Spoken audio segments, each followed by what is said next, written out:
Kayo'y nakikinig sa DZRJ 810 AM. HY Media, ang himpilan ng bawat Pilipino. This program is brought to you by 8 Media Pro Incorporated. Alright, a blessed Sunday, everyone. Welcome to 2 hours of inspiration, motivation, involvement, and empowerment. Only here at the Microphone Club radio show, brought to you by the Microphone Club, Pochology Academy, and Creative Voices Productions. And in behalf of our founder and producer, the one and only voice master of the Philippines, Mr. Pocholo De Leon Gonzalez, we are your hosts. My name is Mike Acuña, together with my co-host, my beautiful co-host. Hi, I'm Kimmy. Yon. Can you say that once again? Hi, I'm Kimmy. Oh, wow, di ba? Ganda ng latag sa tayangan ng boses niya. And of course, we also have Hi, this is Dane. Dane. Okay, we have Kimmy and Dane. How about my man right here? Good morning, listeners of DZRJ 810 AM De, pangalan lang, sandali. Media. Teka lang, slow your roll. James Domingo. Yon. Very good. And we have also Good morning, listeners of Try Media. My name is Brandon. Brandon. Yeah. Wow. Kita nyo ba si Brandon? Look at this guy, man. Wow, you're on air right now. And we're going to get to know about our members, our 4 members, and of course my beautiful co-host for today as we go along the show. And I will be I'm really excited because this is going to be a great show for today, and we're going to be learning a lot about voice acting and how anyone can do it. Okay, so just so we can introduce more for the first timers who are listening in, the Microphone Club radio show is where we discuss the most interesting topics off the top of your head to the tip of your tongue. And the Microphone Club radio show streaming every Sunday 10 a.m. to 12 noon and airing live from 8 Tri-Media Center, DZRJ 810 a.m. Please like us on Facebook. Ang Facebook page po natin ay facebook.com/The Microphone Club. And no more standing alone. Be one of us. Be informed, inspired, involved, and empowered. Now, I'd like to pan on over to our guests for today. Wait, before I do that, I'd like to ask everyone, how are you feeling today on this Sunday, long weekend Sunday? What? Okay. I'm just really sleepy. You're really sleepy. Wow. Okay. Huwag ka matutulog ha. Maginaw pa naman dito. I won't. Yeah, okay. You promise? I promise. Okay, good. How about you, Dane? I'm excited. Very excited. Yeah, I'm here. That's what I want to hear. Okay. TJ, you were here early. Yes. You're an early bird everywhere. Bless the Lord for this weekend. Even though I went to San Rafael for the farm, and I came here very early for this. Nice. So you're feeling good about this show? Yeah, I'm always prepared, and I'm always ready for this. All right. You have a samurai with you? Just for myself. I thought you were prepared. Where's that samurai? Just playing with you, man. Brandon, ikaw, anong pakiramdam mo, pare? Pero kailangan maramdaman namin sa boses mo kung anong talagang pakiramdam mo ngayon. You know, I'm really feeling great because this is my first time to be here in the radio show of Microphone Club. Yeah, first timer. Yes, sir. Oh wow, so kayong dalawa ni TJ. This is my first appearance. Your first appearance. First time also. Wow. Yeah. Kung nakikita niyo mga kaibigan, especially if you look at Brandon, tall, dark, and handsome, tas ganda pa ng boses. Oh. Wow. Sobrang lalim ng boses. Oo, wala kang talo eh. Alright, settle down, ladies. So many radio stations at all the time when I was in the Radio Inquirer, and of course the DZME somewhere in Ortigas, and the radio station somewhere in Ortiga, in Guadalupe. Okay, you know what? I have a really good feeling that this is going to be a fun show with you here. Okay, yes. So thanks for being here, TJ. And of course, before we move on any further, of course, we're going to have 2 special guests gracing us with their presence tonight. Actually, meron tayong isang bonus na may bonus guest tayo which is never a bad thing. I'd like to introduce to all our listeners and all our viewers our first guest for today. Mamaya, we're going to have our second guest, which is a surprise. We'll leave it as a surprise right now. Pero ngayon po, it is my pleasure and my honor to introduce to you the Program Acquisition Manager for Cinema One. Ladies and gentlemen, palakpakan tayong lahat for Miss Lailani de Guzman and her son, Jancel. Good morning to the viewers of DCRJ and the Microphone Club. Ma'am, alam ko nag-thank you na ako sa iyo kanina sa labas ng booth, pero right now it just feels different. I just feel better with you around. Maraming salamat po for actually being here. And ang magiging topic po natin ngayon, in case you guys didn't know, the topic is Dubbercads, voices behind the scenes. Because, you know, number one, voice acting is not a common thing here in the Philippines. You know, there's only a called select few who heed the call and they just go ahead and do it. Alam niyo yun? Parang hindi siya, I guess it's safe to say na hindi siya para sa lahat, pero pwede nating gawin na lahat. Lahat. Ano siya sabi ko? Everybody can learn. Pasensya na ho, yung malay tao ko, sisipa pa mga alas 11. Yun, di ba? But you were saying, Dane? Everybody can learn it. Everybody can learn it. Learn it, yes. Ibig sabihin. Thank you so much. Good catch, good catch. And of course, si Jancel, ang anak ni Ma'am Lailani. Pare ko kamusta? How are you feeling? Excited. Excited. Pareho kayo ni Dane. Yeah. Excited. Bukod sa excited, ano pong nararamdaman mo ngayon? Happy. Baka may gusto ka nang batiin. Shoutout po sa girlfriend. Ha? Wala pa. Wala po Wala pang girlfriend. Hi to my friends, my fellow sentients. Batch 2021. Hi. Oh, wow. Okay, good. So, you're feeling good today. Miss Lailani, kayo po, how are you feeling? Since I'm a busy person, I feel normal naman. Feel normal? Okay. Yes. I guess normal is good. Kaya lang mas sanay ako behind the scenes. Hindi yung maharap ng ganito. See, that's exactly why we're here. Kasi we are going to give them the full rundown on how it is, how the business is when it comes to voice acting. You know, the talents that you have, how to take care of them, the practice that's required for you to actually be able to be good at your craft, and the people, of course, like Miss Lailani, that you will be dealing with in the future. And I don't mean that in a bad way at all. Pero Miss Lailani, alam mo kanina nung nakita kita, you have this commanding presence to you Alam mo yun, may marami bang tao na nagsasabi nun sa'yo? Medyo parang yung iba nga takot humarap sa akin when I ask them to go to our office so I can discuss yung projects na gagawin nila. Yung iba parang tatanggapin ko ba, ayawan ko. May ano ka ba, may chosen ka ba na araws na panahon sa isang araw wala naman when you want to have meetings? Wala. Depende sa urgency and palagi. Flexible naman. Yes. Mabait naman si Ma'am Lailani. Pero yung mga natatakot sa'yo, mararamdaman mo yan Kapag kunyaring medyo intimidated sa'yo, mararamdaman mo yan Kunwari lang yung pagtalikod ko, ginagaya na boses ko Dinadab ka na pala nila. Yes. Okay. So pero yung mga ganun parang medyo may hindi naka-deliver sa workload, may utang sa'yo, ganyan, mga ganun. Marami.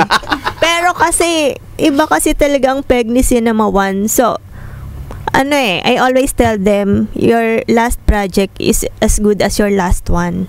Okay. Kahit nakasampung pelikula ka na dinab sa Cinema One, baka last mo na yon. Pagpapahingahin kita. Natatempt akong tanungin sa'yo ngayon, ma'am, kumbaga parang sa delivery ng line, sinong nangangailangan? Sino yung mga ayoko na, wag na. Yung magagaling na lang. Yung magagaling, ayan, sige. Pocholo Gonzales is one. Okay. Actually, nawala na siya sa Cinema One in 2010. Then, nag-launch kami ng bagong channel, it's Tag TV. Tag TV. 24 hours yon na movie after movie. Yes, yun yung sa mahiwagang black box din. Yes. Yeah. I tapped him. Can you direct again for us, Cinema One and Tag TV? Tapos kinuha din siya ng Hero TV. That's under Creative Programs Inc., yung subsidiary ng ABS-CBN. Yes, more than his voice kasi we all call him the voice master, pero no one knows how he's like behind the scenes. And how he actually leads and directs a team of voices, of just a team just bursting with potential sa isang dubbing booth. Yeah, so it's a whole different experience on its own. Now also Dane, thank you for coming nga pala do sa benefit gig. Alam mo, sorry nakita ko lang recently, I think it was about 2 weeks ago. Okay. Na I saw you there, but I think I was out when you were singing. Really? You didn't hear me? Yeah. Yeah, I sang like... Yeah, sorry. I feel bad for not having heard you. Baka pwede ka namin marinig ngayon. Like today. Singing in the morning, okay. Sound check. Sound check.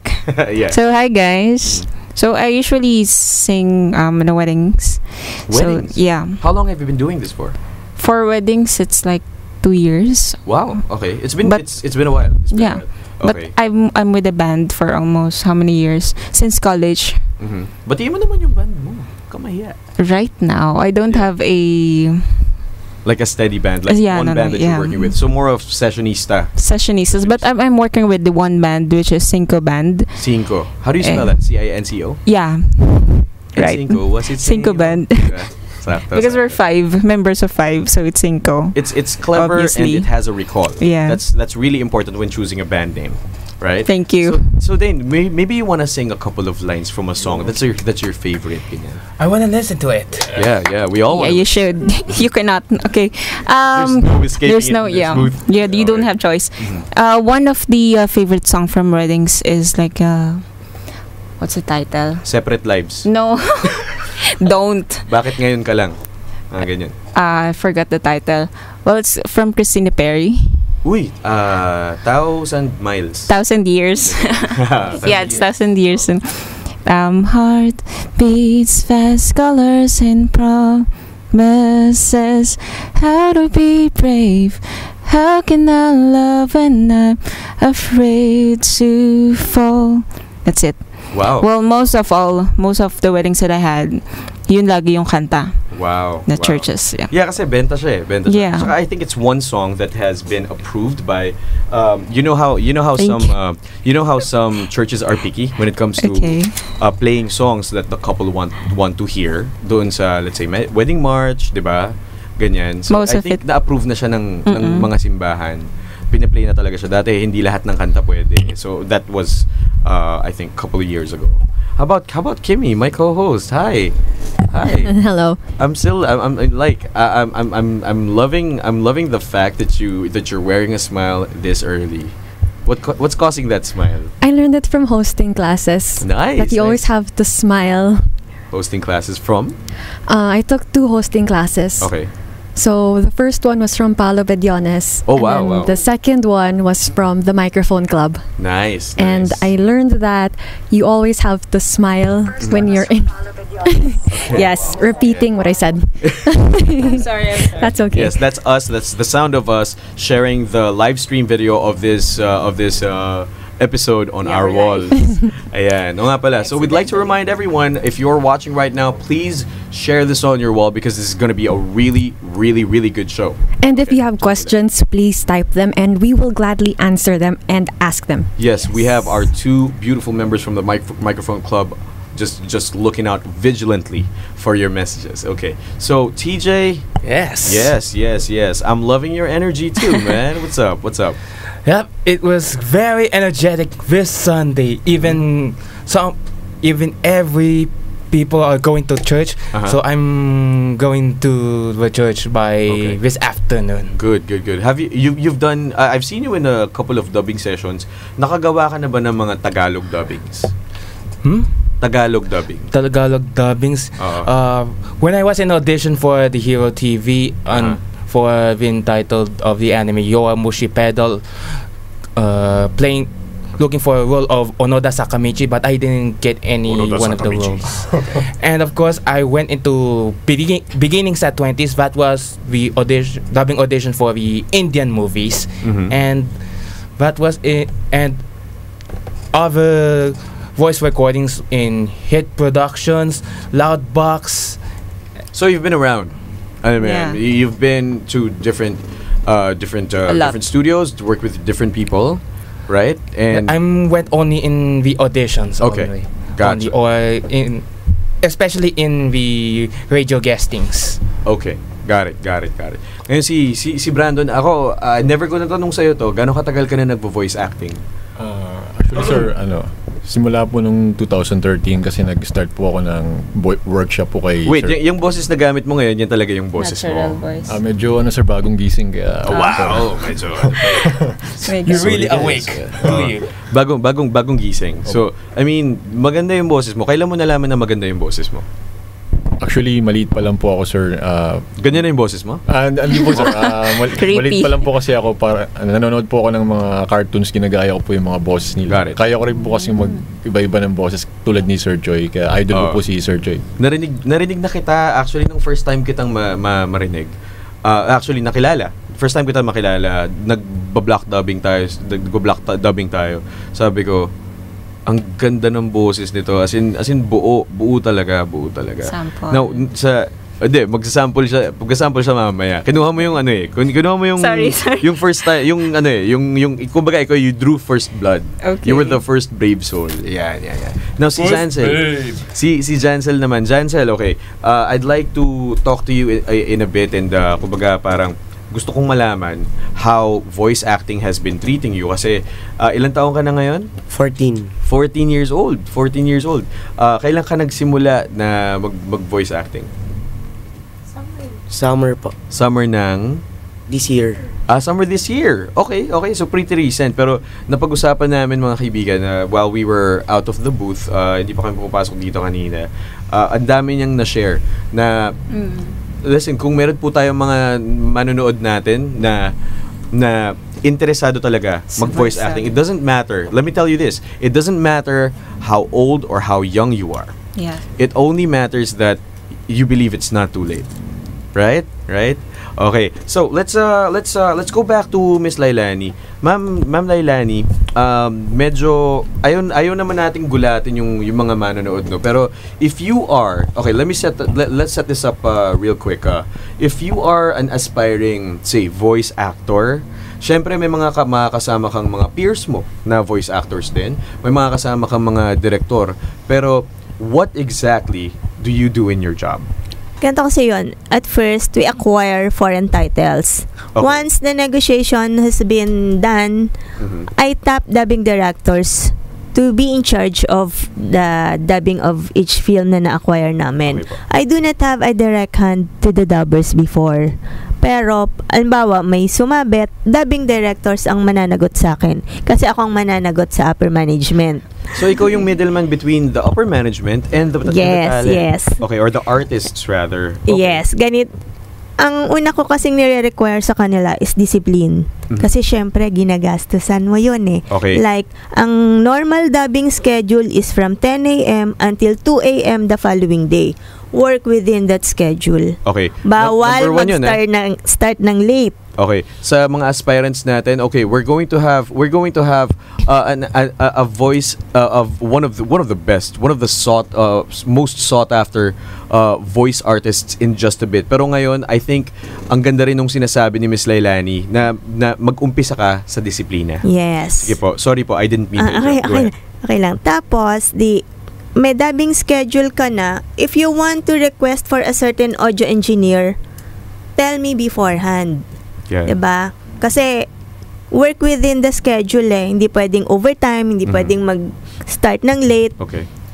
Then, hindi pwedeng sasabihin sa akin, last minute, hindi dadating si dubber ko na ganito. Marami dapat po bang nangyayaring may backup ka ng ganon. Marami Lagi. po ma'am, ito, may tatanong ako sa'yo. Kasi kahit sa anong trabaho naman, siguro may mga tao talaga na may mga bago pa lang, tapos masipag. Merong mga matagal na, pero masipag pa rin. Pero pag tumatagal ba, mas maraming nagiging tamad. Oo. At saka parang yung iba, lumaki na yung ulo kasi sought after sila palagi. So ma'am, kumbaga sa lahat ng mga aspiring or lahat ng mga voice actors ngayon na nakapagsimula na at nakikinig sa atin, nanonood sa atin, ano yung, mababawi pa ba nila yun? May redemption pa ba pag dumating ka na sa ganung punto na malaki na ulo mo? Or totoo ba sa industriya na kapag ginawa mo yon at kumalat ang balita, wala ka ng pag-asa?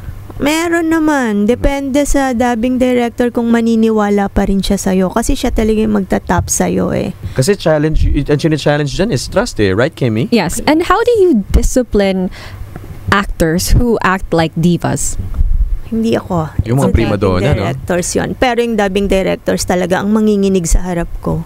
Kasi nga, sinasabi ko lagi, you are as good as your last project. Di mo ako pwedeng pagmalakihan na malaking tao ka na sa dubbing industry.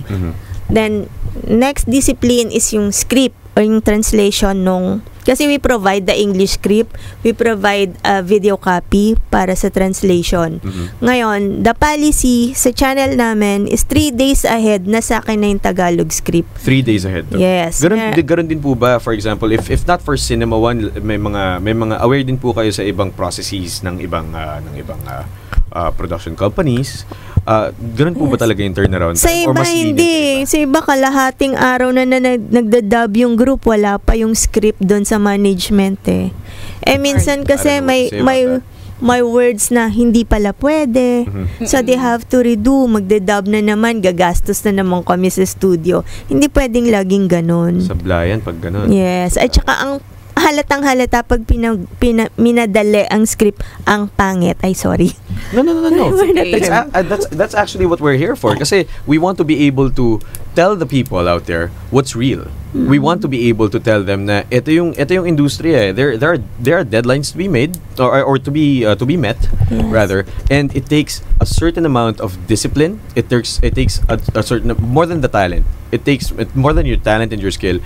It takes a certain amount of discipline and gaining trust. Kanina yun yung nakuha ko sa sinabi mo eh. Kasi parang yung sinabi mo, Miss Lailani, na pag kung maniniwala pa sa'yo yung director. Have you ever had a moment like that na kahit hindi sa dubbing, like with anyone, like a friend of yours, maybe an ex-boyfriend, whatever. Okay. Ganyan. Parang ano naging epekto sa'yo? Well, it's bad. Kasi we have a saying na first impression last, diba? Right. Do you believe in that?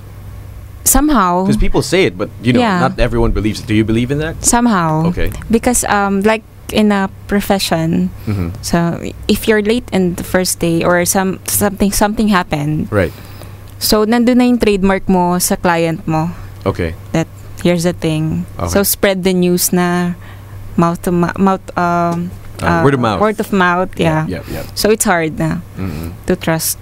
But you okay can still mouth to mouth. Iba yung morning, good morning. I'm sorry, good morning. Hindi. Okay yun. Actually, kasalanan ko yun. Ayan. O, TJ. Yep. Guys, nahuli nyo ba nagsa-selfie itong mga to? Yeah. Come on, man. Ito naman to si Bron eh. Have you ever come across a project that turned you off? My first and only dubbing project is the Chinese movies, somewhere in the Madrileñan. Okay. When I was undertaking a script writing workshop under Sir Alex Agawili and Tita Lucy Quinto. Okay. So, sorry, I may be too much on the assumptive here, but you speak Chinese. Yeah. Is that right? No, I'm truly a full Filipino. Oh, okay. Wow. But the accent is there. Yes. I think it's going to be really useful then if the role calls for it. Don't you think so? Yeah, actually, yes. All right. My first movie, it was a Chinese horror. That was under Sir Rafi.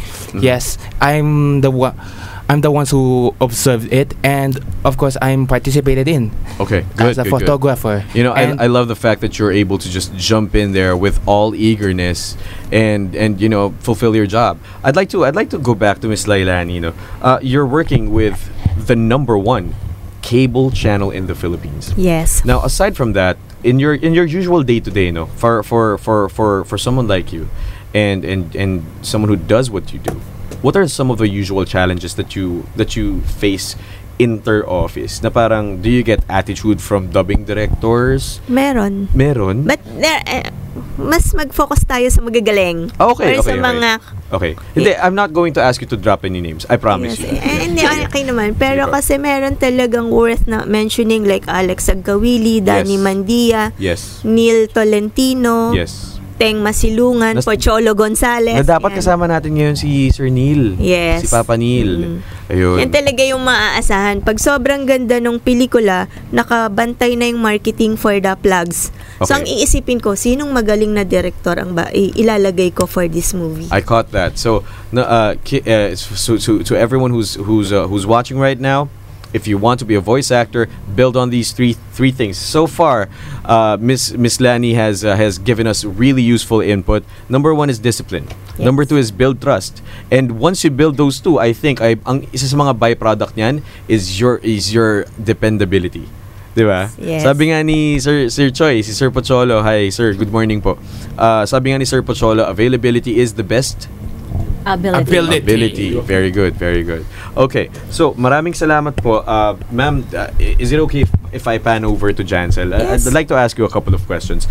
Jansel, you're 14, tama? Apo. 14 years old. Bakit mo ginusto ang dubbing? Bakit ka pumasok sa industriyang to ng ganito kaaga? Kasi po nung mas bata pa po ako, like, nanonood po ako ng mga anime tsaka mga cartoons. Ginagaya mo sila habang pinapanood mo? Karamihan po. Tingin mo bakit? Kasi nakakaaliw po siya. Tapos tuwing dinadub po, mas malapit po siya sa puso ng mga nanonood kasi mas maiintindihan, mas malapit po sa language natin. Tama. I totally agree with that. Pero ikaw ba napatigil ka minsan? Kasi ako nangyari rin sa akin yan eh. When I was about your age or even younger siguro. Hindi ko naman alam na may industriya pala na voice acting wherein people can make a living off of it just by being able to do characters, right? And the best ones create some characters. Ako napapaisip ako dati kasi pag kunyari ginagaya ko si Big Bird. Diba? So, sorry, lumabas na yung edad, no? Si Big Bird, sila Kiko Matching, yan. Inabutan mo pa ba yan? Hindi mo nakilala. Si Kiko Matching from the Batang Matibot. Batibot, yes. Tama. So, ako napapatigil ako dati, sabi ko, baliw ba ako? Alam mo yun? Diba? Baliw ba ako? Kasi ginagaya ko itong mga to for no reason. I just love doing it. Do you feel that way sometimes? Ganun din. Ganun din. Okay, good. We have a question from one of our viewers, and the question is, do the actors need to stick to the script when dubbing? Yeah, Miss Yes. Like word per word? Yeah, yes, verbatim, but kasi ang translation ng director is nakasync. Hindi ka pwedeng gumawa ng sarili mong ad-lib tapos hindi naman sabay dun sa character ng video. Okay, thank you. So, about the crowd dubbing po, effective ba yung crowd dubbing when you're not in the dialogue? Yes, kasi minsan hindi nakasama sa English script na pinoprovide ng licensor yung para sa crowd. Ayun. So medyo no? Medyo we're taking a deep dive into dubbing and it's the technicality surrounding it. Pero we'll get into that in detail in just a bit. Okay, so I'd like to ask Jansel. Kemi, I know you got me on this. You've got great questions, okay? So, you've done, kanina sinabi ni Miss Lani, you've done movies. You've done movies, namely Feast, Prodigal Son, Defiance, tsaka Knockabout. I also did Knockabout, kaya lang magkaiba tayo ng schedule. So, how do you feel about that? Nalula ka ba nung malalaman mo na, movies agad? Nung first time po, Feast under kay Sir Danny Mandia. Medyo kabado po. Kabado? Anong klaseng kaba yung naramdaman mo? Yung anong tumatakbo sa isip mo nun? Like, oh my God, magagawa ko ba yung lines ko? Ganda nung sabi niya, oh my God! May attitude eh. Okay, Jansel, I don't mean to interrupt you, but we're going to have to go to a commercial break. We will be right back here at the Microphone Club Radio Show. Don't go anywhere.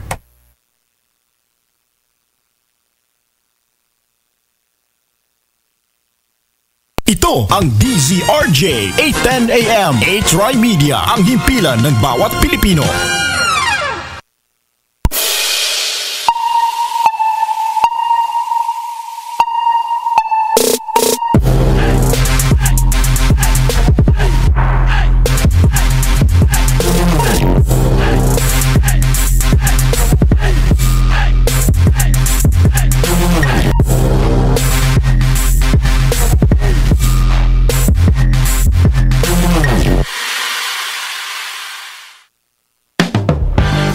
makinig, makikanta at makijam kasama ang nag-iisang Percy Lapid.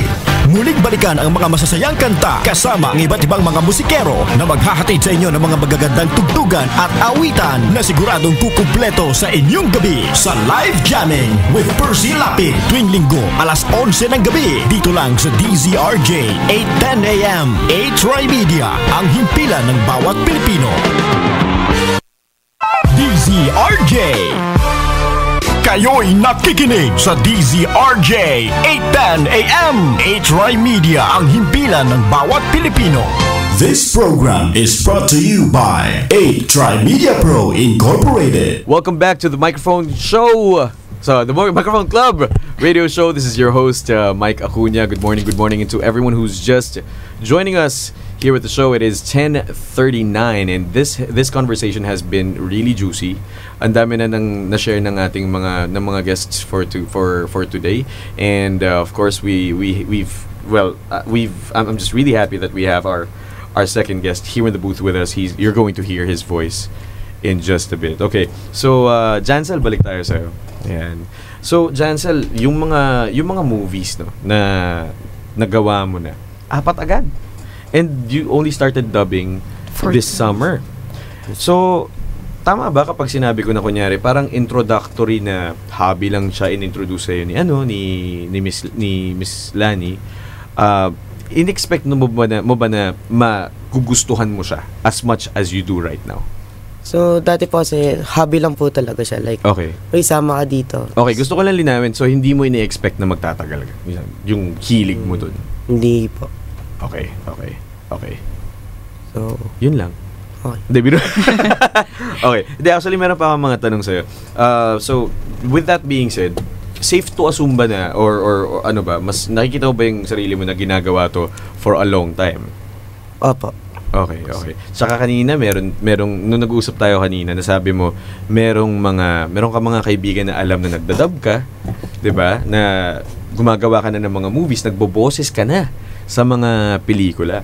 So ano yung mga usual na pag kunyari lumapit ako sa'yo, di ba din? Reaction. Yung mga reaction nila, more than that, reaction syempre, parang, uy, wow, si Chancel, ganyan, galing, di ba? Pero, ano yung payo na gusto mong na binibigay mo sa kanila kapag sinasabi nila sa'yo, uy, paano ba pumasok? Parang, gusto ko rin gawin yung ginagawa mo. Ano yung sinasabi mo sa kanila? Mag-engage lang po and try lang. Engage at saka? Try. Try lang. Okay, very good, no? Kimmy? It's not impossible to try. Oh yes, definitely. Not impossible to try. Very exciting. Okay, may ano tayo? Oh, okay. We have an ongoing workshop. But yes, I'll be giving you the details po. Magbibigay po tayo ng details dun sa ongoing workshop natin sa Creative Voices. Okay. I have a couple of more questions. Okay ka pa ba, pare ko? Opo. Okay, good. So, more than voice acting, no? Ginagawa mo rin ang script writing at this early, no? Opo. A 14-year-old who voices movies and writes his own scripts. So, unquestionable na siguro yung nabuong pagmamahal mo para sa industriya, no? Pero anong pinagkaiba nila? Anong pinagkaiba ng voice acting sa script writing para sa'yo? Sa script writing po, mas kailangan mong mag-effort tsaka mag-adjust. Kasi yung script, kapag hindi nagustuhan ng director, most likely, hindi na po makakaulit. Tas script po kasi yung basehan po talaga ng dubbing. Okay. Hindi po makapag-dub pag walang script. Mismo. Totoo naman. At saka, eto gusto kong tanong sa'yo. Kumbaga, sa self-confidence, self-esteem mo, anong nagbago nung si Jansel hindi pa nag-voice acting at nung pagkatapos na nag-voice acting na si Jansel? Nabawasan na po yung hiya nabawasan factor. Okay. Hiya. Hindi mo sabihin. Like, pagdating sa mga anong activities pumapasok yung yung kawalan mo ng hiya. Si Miss Lani may gusto na sabihin. Sige. So, kapag may presentations po yung school, classroom or pang buong school po. Right. So, minsan tinatawagan pa ako ng teacher namin, like, "Uy, Jancel, ba pwede kang tumulong dito?" Tumulong ng katulad nung ano yung pinakahuling project na tinulungan mo sila? More of, room presentation sa group po namin. So far na room presentation, parang, "Hello guys, good morning, this is the Blackboard." And of course, we have our committee, yung ganun ba, mga officers natin. Kailangan po namin mag-shadow play for Filipino. So, interesting. So far highest po kami. Uy, wow. Good. Congratulations. Good to hear. And what kind of shadow play did you make it? Mga kwentong Filipino din po. Sulat po ni Ferdinand Jarin.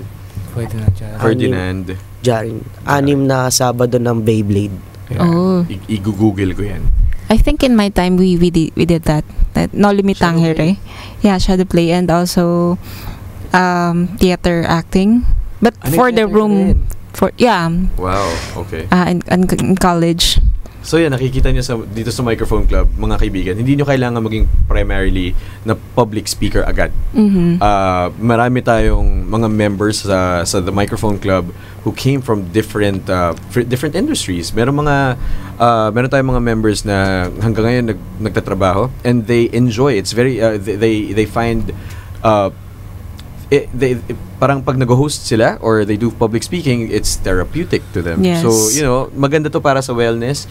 And of course, you, for example, sing in a band and you do public speaking din. Yes. Diba? I want also to add na very advisable for kids yung workshops. Start them young. Start them young. Yes, because dun mabuboost yung confidence ng bata and as they grow old na makikita nila yung mga skills na kaya nilang gawin. Like him. Mabuboost yung confidence. Yes. AKA, Miss Lani, ang tawag doon. Pag na-boost ang confidence, Makapal ang mukha. Makapal ang mukha. Confidence booster. No, that's a thing. That's a thing. Pag makapal na yung mukha mo, mas marami kang gigs na makukuha kasi pag mahihain ka, it's very hard to stand sa unahan. Pero parang pag tinignan mo kunyari si Kimi, no?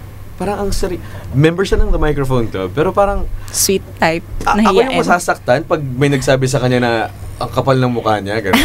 Like, di ba? She's just, she's very sweet, but you can tell that she's really smart. You can tell that she's. Do you agree, Brandon? Yes. The aura itself. Yes. What, may ano pa, may ganun. Yes. May dila pa sila. Try to born bold enough. Sorry, bold what? enough. Born bold. Born? Bold. Bold. Bold. Okay. Bold. Smile. Hindi. Ibang bold. Iba. Tama. Font po. Ayun, mamaya-mayang konti, we're going to have our second guest, of course. We're talking about Mr. Brian Matthew Ligsay, DJ Big Brian. You know what? I'm gonna have to reintroduce him properly. Do we have anything off of Facebook? Well, not really, but I have a question for you, Jancel. Okay.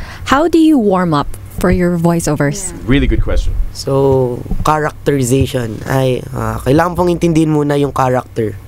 Kung ano po yung pinagbasihan niya, kung ano po siya. Then, minsan po kailangan mag-vocalize kasi may mga characters po na high pitch and low pitch. Ayan, so like for example, si Dane, kailangan mo rin mag-vocalize. Pero I think yung paano kunyari, how do you sound pag nag-vocalize ka? Kasi diba marami yan eh. Sige, pa-sample nga. Sample.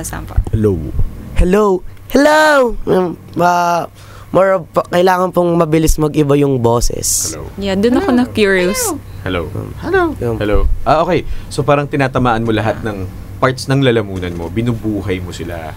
Okay.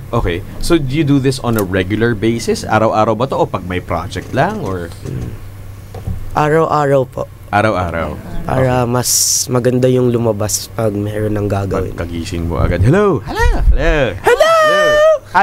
Diba? Iba-ibang accent pa. Yes, Kimi. How do you balance schoolwork and voiceover work? Ay, oo, kasi nga pala, he's still in school. Kung nakakalimutan yung mga kaibigan, he's 14. And he's an honor student, am I right? And an honor student, di ba? Ibang klase. Good job, Miss Lani. Yes, go ahead. So, yun po, since school is my first priority, every free time po, nag-engage po sa dubbing. Like, kung may projects po, tas available po yung director yun. So, yun po. May Instagram ka ba? Hindi pa. Kailangan magkaroon ka ng Instagram. Yeah. Daming following na to. Daming following. Si Brandon, may Instagram ka ba? Wala pa sir. Wala pa. Magkaroon ka na rin, di ba?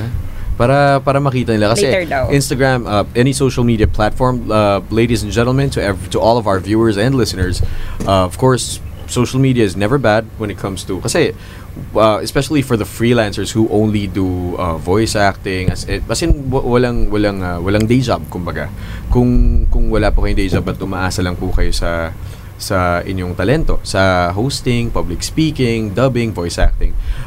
If you fall under any of those, including of course performing on stage, singing and playing instruments, please maximize your social media. I think it's gonna be really, really helpful, especially yung trend natin ngayon. Maraming mga sumusulpot. If we have like Snapchat, Facebook, Twitter, Instagram. You can also go on. Actually, mas marami pang platforms that are public speaker centric. And we're gonna be tackling that in just a bit when Mr. Brian Ligsay comes into the booth. So Miss Lani, kumbaga gusto kong tanong sa inyo ngayon. Syempre, high power, high pressure job yung trabaho niyo with Cinema One. Again, it is the #1 cable channel in the Philippines. So, merong expectation sa inyo and you go in and you go out on a daily basis doing your job. Paano po nagbago? May naging epekto po ba yun sa relationship niyo nung nakita niyo na, uy, si Jancel may interest doon sa inintroduce ko sa kanya na craft? Baga, how has that affected your relationship? Nothing much. Baka naging mas mabait lang ako ng konti sa daming directors kasi baka gantian niya naka-joke. Pwede yun. Some people do that. It's a hard truth. Hindi not with our group siguro. Not with your group. Tapos, as parent ni Jancel, wala naman madisciplinarian Not because he's an only child, pa-spoiled na siya or pag nag-start na siyang kumita, aawayin na lang niya ako. Ganun pa rin. He talks to me na may po and opo, hindi pwedeng wala. Ganon. Sa akin pa rin ang gagaling ang allowance niya daily. Of course. So, dapat yung respect, ganun pa rin. Although, parang barkada lang kami kung makikita mo kami sa labas. See, alam niyo, puro ginto na lang yung binibitawan ni Miss Lani. So, the first one was discipline. Second one was earn your trust, and then credibility, and we're down to the fourth bullet point. The fourth lesson is respect. I mean, kasi more than anything, respeto, di ba? Respeto. More than anything, nothing is going to change the fact that she is your mother and you are her son. You are her son. Tama? Yun. Respeto lang. Father-son relationship. Na-try niyo ba mag-work sa isang project? Ay, siguro. Dubbing director ang kukuha sa kanya, hindi naman ako. Dubbing director ang i-engage ko to work for our channel. Okay. So parang kayo po marami na kayo napanood na na dubbing directors at work, no? Syempre nakikita niyo rin yung mga voice talents. Kapag kunyari nakita niyo si Jancel sa pagmamahal niya, tumagal siya, right? Tumagal siya doon sa craft niya and he wants to improve. Will you be there to, kasi disciplinarian ka na mention mo, will you be there to actually tell him na hindi ganyan, ganito, or mas maganda pag ginawa mo to, or hahayaan mo siyang makita niya kung paano talaga siya gagaling? Ako kasi personally, napasok ako sa mass media, I learned it the hard way. So gusto ko ganun din sa kanya. Hard way. Hindi ko siya didiktahan kasi intelligent naman siya, so bahala siya. I can tell. Sabi ko sa kanya, we can see. I can help open the door for success, but he has to go inside alone and get that success by himself. That's right. Ang ganda nun. Yun naman, perseverance naman yan. You have to go alone. Diba? Not all the time nandito si mother. Right? Tama. It's a lesson about perseverance and resilience yan diba? Habulin mo talaga yun. Nothing in this life is ever handed to you in easy. Yeah. You know? If you do, okay, those are select times, pero not all the time, right? So, Brandon, pare ko, ikaw ba nung nag-start ka? Kasi ngayon, hindi ko alam kung developed na voice mo na yan or innate ba yan. Did you always have that voice? Yun sir, kadalasan po pag bagong gising or pag maaga, medyo pa siya. Pero pag mga hapon na sir, medyo hindi na. Medyo timplado mo na. Medyo hindi na po ganun ka Hindi na ganun ka lalim. Okay. Anong gusto kong tanungin sa'yo kasi now we're coming from a perspective of one of our voice artists. Nakailang project na nabibilang mo pa ba? Actually sir, hindi ko po siya nabibilang sa ngayon, pero nakailang dubbing projects na rin po kay Sir Joy sa ABS-CBN po. Na-invite po kasi niya ako mag-dub ng mga ilang film na kailangang itagalized. Okay. Tapos alam mo po sa Tag Media nga po yun. Okay. Tapos yun nga po naiimbitahan niya rin po ako mag-voice over sa mga radio advertisement, sa mga ABP po. Yun. Oh wow, pati mga voice over projects. Oo nga pala. Of course, you didn't mention it.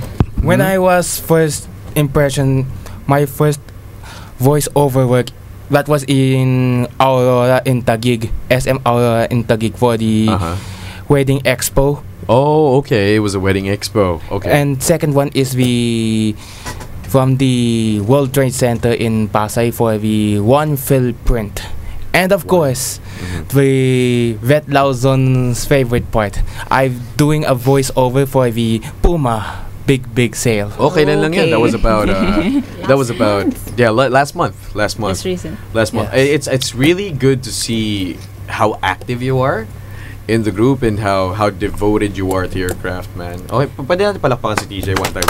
Thank you so much to all viewers and listeners. Wow. To DCRJ 8:10 AM and 8 Media. Ayan, very good. Very good. Impressive.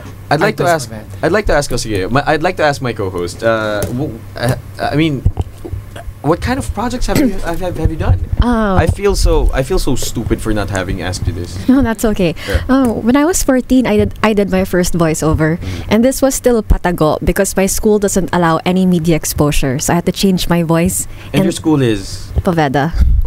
Okay.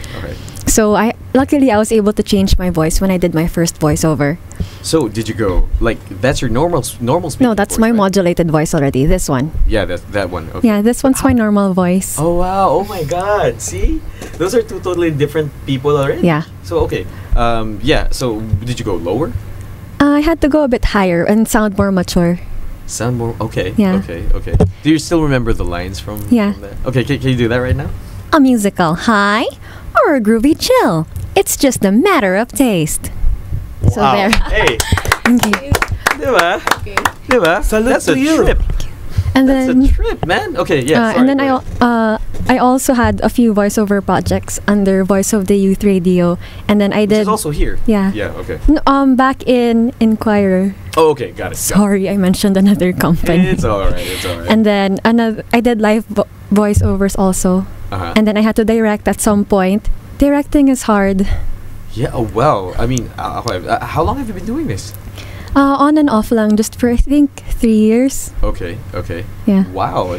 I mean, obviously, na-maximize mo yung 3 years na yun. No, not really. You don't feel that way? No, I want more projects. I think that's the artist in you, eh. You know, you never really satisfy your appetite and try to give yourself sakit natin yan, eh. You never really give ourselves the recognition sa atin sa sarili natin, or the credit that we deserve. Do you think you have that? Do you think you're kind of in denial and saying I'm actually good? Sometimes, but then as you keep on doing projects, you have to learn to humble yourself because you won't always get the part. Definitely. Is someone writing this down? It's the fifth. That's the fifth thing. Okay, there's going to be in the following bullet points. Baka hindi ko naman. Pero I learned it the hard way that during an audition, I auditioned for a narrator role. I got it. And narrator for an animation. For animation, okay. Yeah. And then a year after, the project had to be reshuffled, so there was another audition. Right. So I thought I would get the narrator part again. And then surprisingly, I did not get any part. That's the way of the business. Diba? That's the way of the business. Sometimes, it can embrace you, and then next time throw you out just like that, right? It's kind of like Hollywood. Because I mean, I don't want to phrase it like this. Like everyone says, no one is indispensable, which is true to a sense. But you know, I think it's really important that you gain a stronghold of a disposition or a certain niche that you're actually good at, and no one's going to be able to figure that out but you.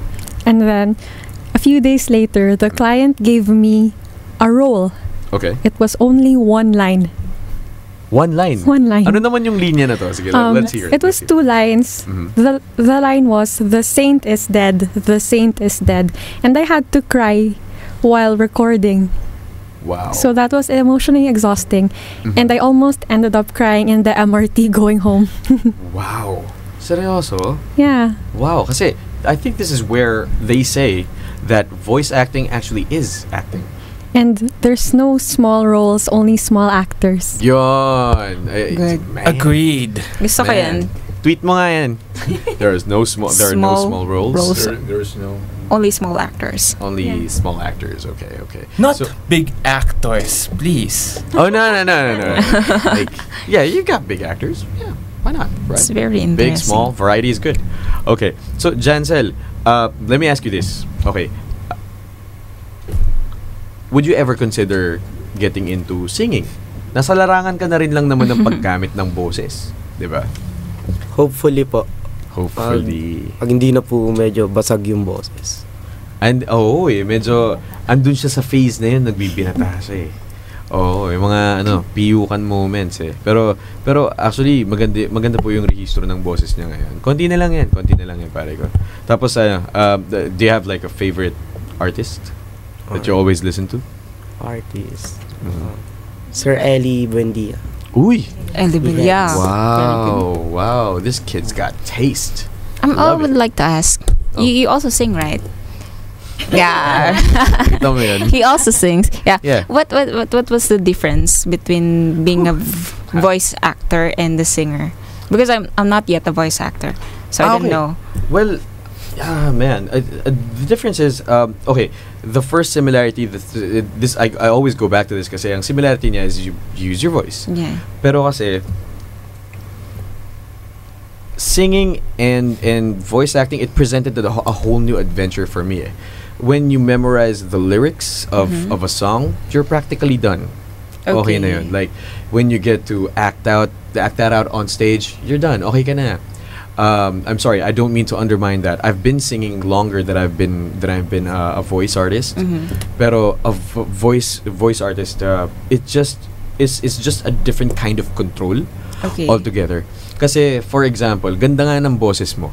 Let's say, sige, maganda boses mo. Sige, papasok mo siya sa isang character na hindi necessarily pumapasok yung boses mo or nagfi-fit yung boses mo sa character. Not always. Therefore, you're going to have to adjust. Now, I've only been doing this for, I'd be honest with you, man, I haven't been doing this for a long time. But I do have the love for it. And I've managed to work on like several projects which allowed me to actually become better. It's really important, more than the bullet points that we covered. It's really important that you surround yourself with people that you can learn from.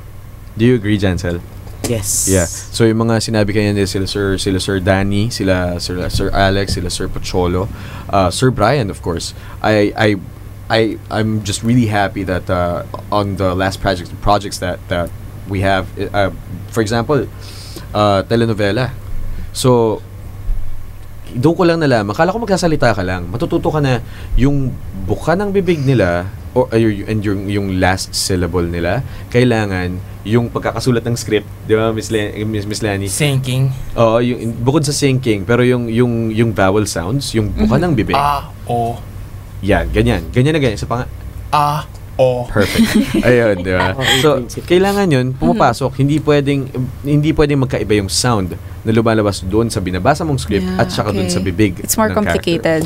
It has its quirks talaga. It's a different these are different sets of adjustments that you have to make as the artist in the booth, as opposed to singing. Just like singing, I've always loved singing, but I think the greatest gift that that this adventure has given me is to discover what other things I can do with my voice. Yeah. So when you get your first project, let me know.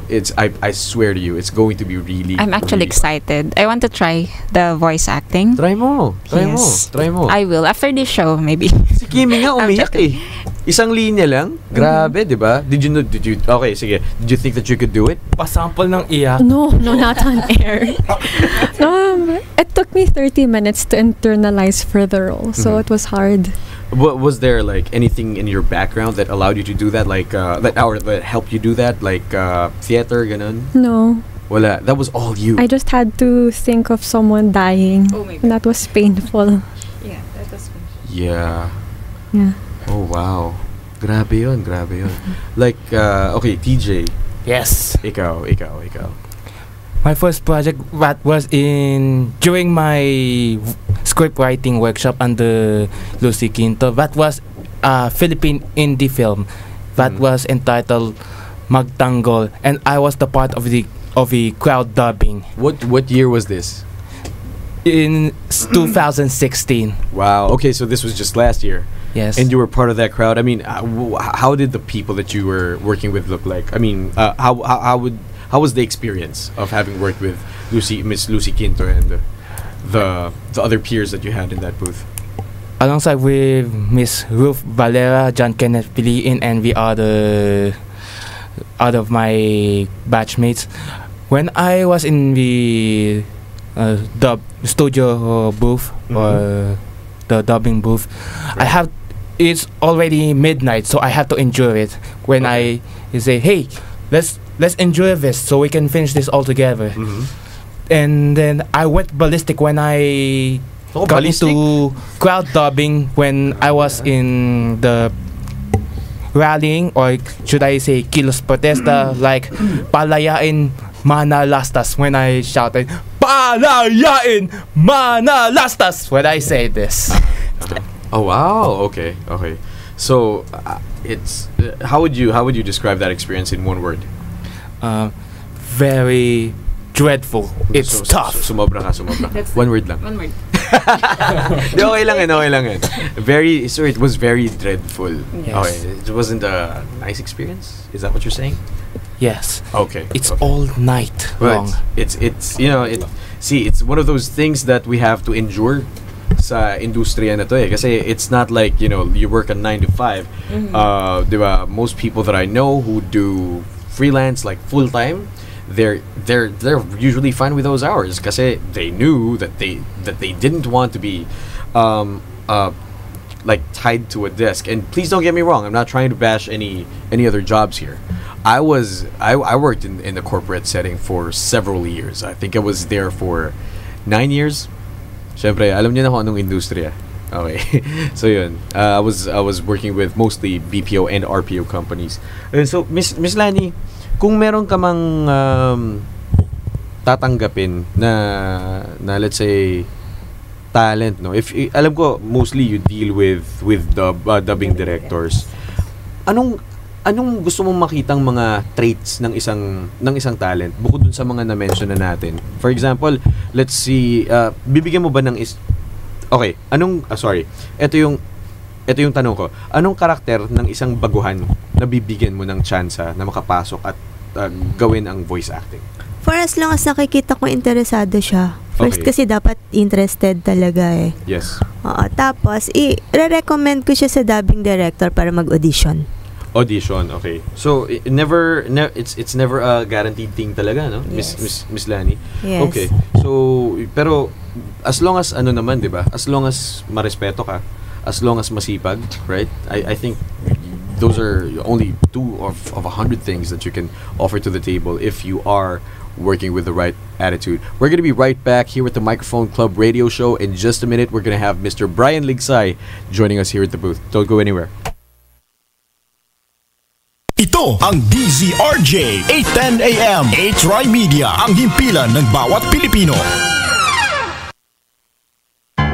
Uy, si Miss, unang tingin pa lang, puti na. Kinis pa. Nag-Myra Vita White Hand and Body Lotion kasi. May vitamin E beans and natural plant extracts that help nourish skin deep inside for a healthy white glow. Puti at kinis, hanggang malapitan. Yala na. Healthy white glow sa Myra Vita White Lotion. Yan ang alagang holistic by Myra. Trusted quality healthcare. Unilab yan.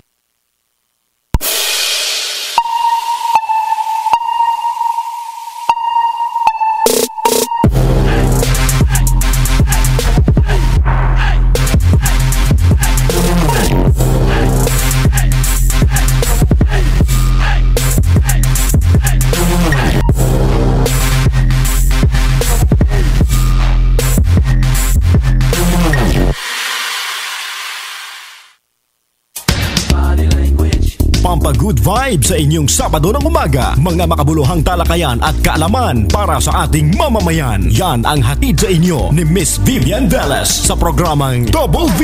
Si Miss Vivian Velez sa Double V. Tuwing Sabado alas 6:30 hanggang alas 8 ng umaga. Dito lamang sa DZRJ 810 AM. 8 Media, ang himpilan ng bawat Pilipino.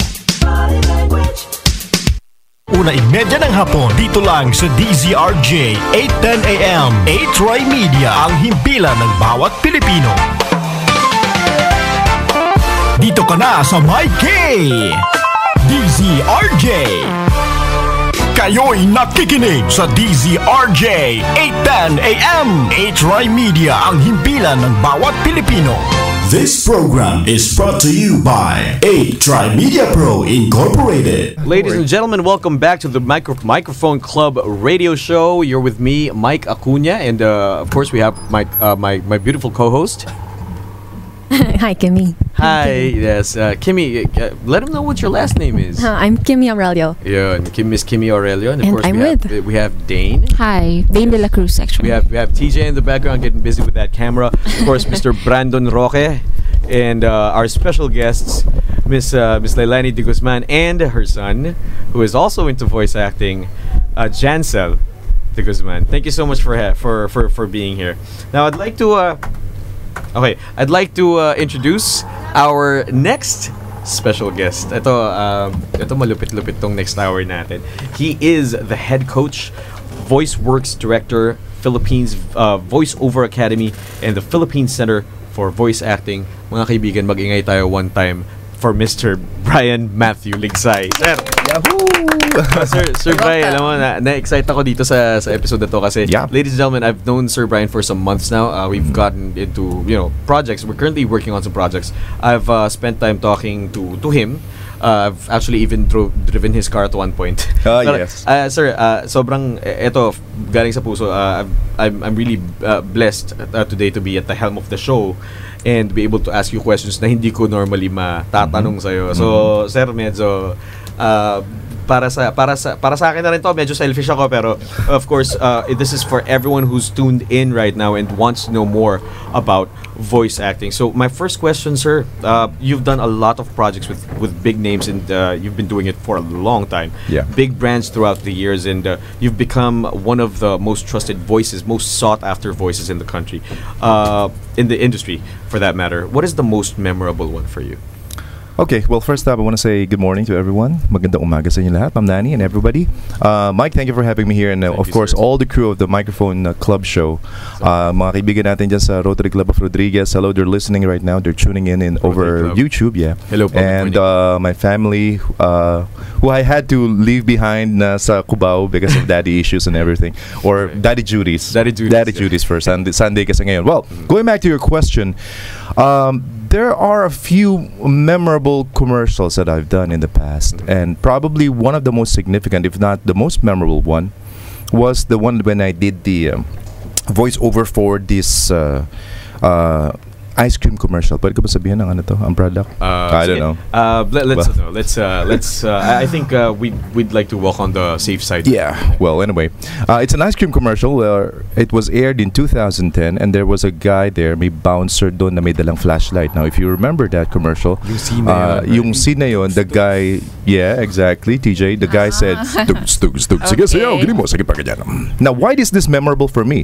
Well, it's because this was one of the few occasions where I had to do improv inside the booth. Now, when you say improv, sir, ibig sabihin wala to sa script. Wala sa script. Oh, the entire dialogue that I did for that commercial was unscripted. Wow. Okay. It came out as on the fly. Well, actually, they just wanted me to say tugs tugs tugs sayaw tugs tugs tugs. That's it. All right, and we did that. We had a good take. Okay. And then industry training kicked in. And I said, ma'am, baka pwede kong laruin ng konti yung yung dialogue. Kasi nakita ko may konti pang buka eh. Sabi sa akin, Brian, okay na kami. Pero sige, go. Di tinira ko. Then I said, tugs, tugs, tugs. Sige, sayaw, galing mo. Sige pa ganyan. And last bit, sorry. Sige, ganyan. Sige, ganyan. Diba? See, may ganun eh. So, hagalpakan yung yung mga technician, yung creative, di ba? Gulong sila and everything. Brian, ulitin mo. Ginawa ko na naman. Tugs. Sige, sayaw, galing mo. Sige pa, ganyan. Di ba? Tapos pinasulat ka agad sa akin. Sulat mo, Brian, sulat mo. Sinulat ko. And then, they presented it to the client, and the client decided, hey, which one do you want to use, this version or this version, the original version? And they decided to go with my version because they felt maybe it was more it has more oomph, kumbaga. Diba? It's kumbaga, that's when you to all our listeners and all aspiring voice actors, you have to bring value. Yes. And the only way that you can bring value is to love what you do, because that's when you open up the doors real wide for creativity. True. Yes, exactly. And you know what? That commercial won the 2010 Arrow Awards, which is the equivalent of the KBP Golden Dove Awards for advertising. And your voice was on. And my voice was there, but nobody knew that it was my voice. And I still had to buy the ice cream for 20 pesos pa rin. For 20 pesos? Yes. Walang neto ka na lang. There you go. He said it. Anyway. He did it, yeah. All right. So I've had a lot of commercials done in the past where I had to endure long hours of work. People think that when you use your voice, it's a matter of fact thing. It's pare, laway lang naman puhunan mo dyan eh. Diba? They try to put you down, right? They try to say, parang nagsalita ka lang, ganito na bayad sa'yo, diba? So, it's very undermined. It is very undermining, okay? But you see, it's a profession. I'm a broadcaster by profession. I'm a voice actor by career. I'm a licensed broadcaster too. So, right now, I want to get rid of the idea that when you're doing voice acting, it's just a job that anybody can do.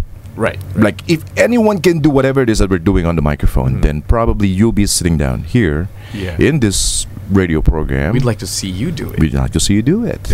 Yeah. But that's exactly what we want to do here at Creative Voices, diba? Creative Voices and the Microphone Club. It's if you have a genuine love for it, if you kahit interesado ka lang and interest in something, you never really know where it takes you. But when you try it yourself, right? Like it's really easy to judge from afar, right? Do you guys agree? Agreed. Yun. So I mean, for example, parang with Dane, like it's really easy sabihin nila na sorry, I'm gonna get super real. Parang ganda lang yan. Kumbaga parang konting may matatamaan lang na nota, singer ka na. Pero there's like a that. lot of training that's involved. It's a separate practice altogether. Like for example, we've already had Jansel demonstrate his how he vocalizes. Ikaw, how do you vocalize? If you want to do it, like demonstrate it, or if you want to just explain it like a walkthrough kung paano mo siya ginagawa? Before we do the balot thing. Balut! Okay, no, not that one. You'll sing out the balot, but on going lower to higher note. Okay, so it's like the sweep method. Sweep method. Yeah, for voice work. Please Google that. The sweep loud method. And also you have to get the vibration thing here before you sing. Yeah. Okay. Yung vibrato, marami ka bang kinakanta na may vibrato? Mostly. I mean, di naman siya talaga pwede mawala, but diba? May mga kanta na bato lang eh, diba? But I do variety before I get into bossa nova. So, I'm in a full band before ako nag-stick sa wedding songs na soft lang, na sweet lang, smooth lang. But before, I got to play different types of songs. So you have to practice a lot. It's not just one thing that you, like he said. It's a love of a passion. It's both passion and art. It's both passion and art. That's right. Well, if I may add, no, yes, kasi people think that madali yung trabaho na ginagawa nila. But singing and doing voice acting for, let's just say, for everyone's sake, no, it actually has similar applications, similar disciplines, diba? Because we're both using the voice for performing. Yes. But a lot of voice actors can actually sing. Not a lot of singers can actually do voice acting. Yeah, that's it. That's a great observation. Kimmy, I see you're nodding your head. Did you want to sing? Can you relate? No. I mean, you can relate to what Sir Brian said. Yes, there are also auditions for singers, right? Yes, definitely. Right. For guys, there are voice actors who do singing full time while doing voice acting too. Wow. Yeah. Oh, I know. How could I have missed it? Yes, Kimmy, go ahead. A while ago, you mentioned that you work long hours also. What's the longest time you've worked in a studio? 12 hours, 24 hours? There was one time when I was called from, let's just say, the funk studio. It's the name of the studio is Ad Farm. The owner and engineer and voice talent, my mentor, called me up and said, "Hey Brian, I need you here by 8 o'clock in the evening." But unfortunately, we were doing what we call a peg or a study, and there were 8 scripts that we had to do. That night, the scriptwriter had the idea of sending the scripts every 2 hours. Wow. So I had to stay awake from 8 in the evening until 5 in the morning. And there's a reason why you had to stay. And I had to. There's a very good reason why you had to stay awake. Why did you have to stay? Because if you sleep, the voice and the muscles will relax. See, it's that sensitive. Yeah. When it relaxes, the voice will change, and you couldn't get it to stretch back to its normal, sabihin lang, elasticity. Yeah. Kumbaga, if it relaxes, it's like an athlete, diba? Before you do anything, you need to warm up. You need to do exercises and stuff to get your body into motion. But once you stop, diba, magre-relax ang katawan. So you'll have to warm it up again to get the engine working, kumbaga. Right. So that's what happened. So probably from 8 to 5 in the morning, nang walang tulugan, everybody was asleep and I was still awake. And I was keeping myself. It's also a shifting job na. Ang lalim. Yeah, that was but that was not the longest one that I did. When I was doing my stint as a radio DJ. Yes, DJ Big Brian. Yes, that was my air name over the DWRS. By the way, the name of the director that I was mentioning a while ago was my friend and mentor Jerry Magnaye. He is the past owner of Ad Farm. I owe that guy a lot, and anyway. He's very trustful of my abilities as a voice actor, as a voice talent, and I love that guy because he knows how to draw out the talent in you. He's taught me a lot in doing voice acting too. Now, going back to what I said about radio DJ stuff, when I was still training for Radio Jock in WRS, that's Radio Shopsville, the mall hours there, because it's a mall radio. It's your booth is also inside the mall. Yes, it's inside the mall. I had to go and do a shift from 10 in the morning till about 9 in the evening. Ay, grabe, 11 hours. Yes, 11 hours. Just sitting there? Just sitting there. I couldn't get out to take a break. Ano nangyari doon sa ibang DJs? Because the DJs were not present. Oh, wow. The DJs did not come. Wow. And the training was gruesome, So 10 hours. 11 hours. Yeah. Wow. Yeah. No breaks. So you did this all by yourself? Yes, that's part of the training. Yes. So I had a mentor who left me the booth. Baptism of fire. Baptism of fire, kumbaga. We did a lot of old school stuff. There was one occasion where you were talking on the radio and somebody would try to throw things at you to disrupt your programming, and you have to keep a straight face. It's trip lang, kumbaga. But the show must go on. The show must go on. Understood. So I'd like to go back in time, no? So we have a lot of listeners and viewers out there who are tuned in to us right now here at the Microphone Club radio show, and if we were to talk like bare necessities or bare essentials to get started on your way, please tell us, Sir Brian, what would you say would be the starter kit for them to begin their journey into voice acting? Well, the better question is, what does it take to become a voice actor? There you go. Okay. Yeah. What does it take to become a voice actor? Well, number one is you have to have a decent speaking voice. Of course, it doesn't need to be all big and malalim and everything. You don't need to sound like our friend here, who is our friend Ray Langit, who also airs here over DZRJ. He does. No? Kung hindi mo naman kayang-gayahin ng kanyang boses, yep. Diba? Wag mo naman. You don't need to make his voice para lang makapasok ka, because a lot of people can actually do his voice. But nothing beats the original, of course. Oh, definitely. Definitely. Now, mabuhay ka sa Ray Langit. At yun nga, mabalik tayo, you have to have a decent speaking voice. Number two, you have to be able to read very well. Okay. Read very well. Yeah, read very well. Because we're going to be dealing with a lot of scripts. With a lot of scripts. You have to learn how to read ahead a few words at a time, ahead of your lines. You have to be able to take directions very carefully. That's number one, because raw talent is nothing if I can't direct you.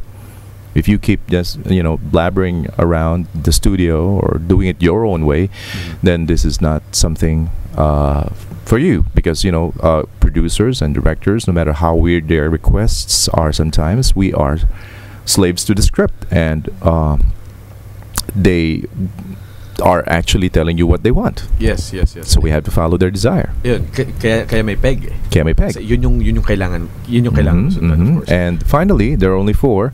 You have to be willing to invest the necessary time, effort, money to practice, train, and find your way through. Right. No? That's time. T-I-M-E. Very good. Can I ask? Go ahead. What's the weirdest voiceover that you did? Or weirdest request from your director? Well, for asking that for me, because I actually had that. Sorry. Good. No. I'm happy that you have that. Like, you're asking him that right now. So. All right, Dame. I'm 5'10" and a half with a voice that can match Don LaFontaine. I can do a mean, we can do it later. Let's do it. The Voice of God. Yeah. Morgan Freeman. I can do a Morgan Freeman voice, but there was one time that I had to do an indie animation, and they asked me to do the voice of a dwarf or a nuno sa punso. Wow! And that time, before you were in that booth, they were asking you to do that. Have you ever done a dwarf voice before? Well, I only been in front of my kids. So you've been just attempting at home. Attempting at home probably is the best there. It's not recorded in No, nothing that I think I would be paid to do. Got it. Pero yeah, that was one of the coolest things and the most excruciating, I guess. Excruciating because I had to draw out energy from the deepest part of Middle Earth to get that voice. I'll give you an example right now if you like. Sure. Yeah, so this is rare, ladies and gentlemen, Mr. Brian Ligsay doing a dwarf's voice. Okay, fine, let's try it. Okay, the line is in Tagalog is paparusahan lang ang bata at hindi papatayin. Paparusahan lang ang bata at hindi papatayin. Okay. All right. Okay. So close your eyes right now, and I'm going to try to sound like a dwarf on the microphone. Okay. Papatayin ng bata ay hindi. Paparusahan ng bata, hindi papatayin. Oh my God. It's creepy. Diba? Yeah. Can we open our eyes now? Yeah, sure. Yes, you can, of course. Yeah.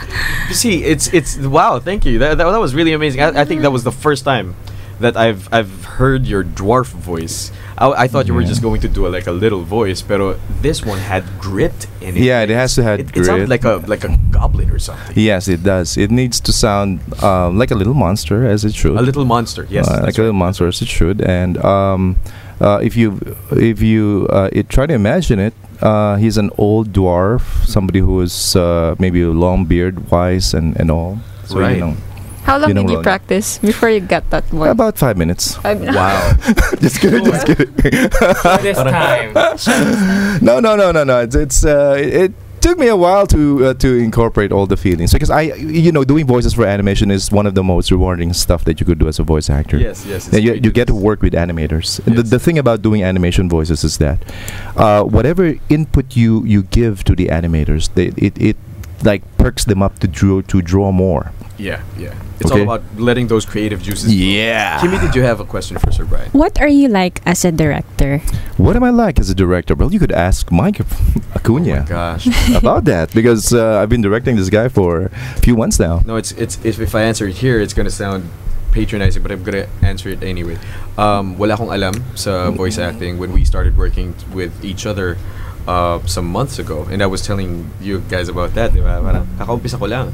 Actually, nung nakita ko sila Brandon sa ABS-CBN, the first time I met you in that same studio, sabi ko, holy hell, what am I doing here? Parang alam ko na maganda yung speaking voice ko, that's it. But having worked with Sir Brian on one of these projects, I'm not sure if I can mention that, I was immersed into what it actually is like to be a voice artist. With main word is artist, kasi you already have the voice. Kumbaga parang you've checked the requirements, and all that's left for you is to act. It's like I keep saying, it's another adventure. It was a totally different adventure for me to get into and try to understand, kasi I thought I had a good understanding of my voice, but having different practices for different crafts, I sing, and now I'm learning how to act. It's still a process. You have to have, again, I can't stress this enough, you have to have good people to work with and good mentors to work with. It's going to be really crucial when it comes to your craft. I mean, sometimes you can be really good, but if you're not honing your skills, if you're not being challenged enough, si Sir Brian as a director, pag nakita mo kami sa booth, parang hindi naman siya nakakatakot, pero you have to be on your toes, kasi parang anytime pwede siyang magmura. Alam mo, if he doesn't get what he likes, hindi, that's a really good thing. That's a really good thing, kasi that's what direction is all about. It's all about, oy, wag ka dyan sa gilid, ito nga tayo eh. Diba? Mararamdaman mo, if you've worked with any director, not necessarily from voice acting or who does voice acting, ang director stricto. Most of the directors I've met are strict, and the ones who are not, I'm sorry to say this, but they suck. They're not directors anymore. They're not directors anymore. Yeah. That's what I'm saying. See, you're not going to be a voice artist for long if you're not working with the directors who actually want to hone you, and actually these people care about you. Because you know why? They see potential in you. Mm-hmm. If they didn't see the potential in you, they wouldn't want to be working with you in the first place. So that's as quick as I can. We're kind of pressed for time, pero he's one of the people and the men. No. You're my mentor. Mm-hmm. Yun, mentor kita, and I've learned so much from him in a short span of time. He may seem na minsan may mga times talaga si Sir Brian na okay, mabait, ciao tayo, ganun. Pero may mga times na kapag he's not getting what he wants, it's not because he's not getting what he wants, it's what the material or the project requires of you. So until you get it right, Sir Brian's gonna be on your back, man. Seryoso. Pero if the good thing about it, one final thing, the good thing about it is he knows how to lead from the front too. Because the guy's got a wealth of experience. See, yeah, and so I think that's great leadership right there. That's great director. That's what makes a great director, when you know how to push forward, and then when you know it's time to lead from the front. I'd like to get a bit personal, sir. Yes. Where's your province again, sir? Well, I hail from Zamboanga City. From Zamboanga, in the south. That was in Mindanao. Yes, Region 9 to be precise. Yes. It's The City of Flowers, DJ. City of Flowers. The City of Flowers. And buenos dias con ustedes, mga amigos y amigas de Miolina Zamboanga. Yeah. So, Chabacano. Yeah, and I do a lot of translations also and direction, voice coaching for talents who are trying to speak in Chabacano or Chavacano de Zamboanga. Wow. And yeah, I was born and raised there for a time before I went back here to Manila for my college. I'd like to ask you this question because for all our listeners, all aspiring voice actors, you know, this is not necessarily one of those jobs where you go for it and 100% your family and friends are going to be there to support you. Oh yeah. In terms of family and friends, were they always supportive of your chosen craft? Funny you mentioned that, but I want to thank you anyway, Mike, for all the kind words you said earlier. Well, nobody wanted me to become a voice actor. In fact, my parents wanted me to become a doctor. You know, I grew up in a family where everybody has to have some kind of a decent line of work. Like, gusto ko anak, paglaki mo, engineer ka. Gusto ko mga anak, paglaki mo, gusto ko nurse ka, doctor ka. Something like that, no? Your parents groom you to become something that they wanted. That's it. It's a frustration, actually, na hindi nila na-achieve. And that's why they're working so hard for you. Because they want you to become something that they did not become. And that's the reality of things. You know, I work hard because I want my kids to have a good future, right?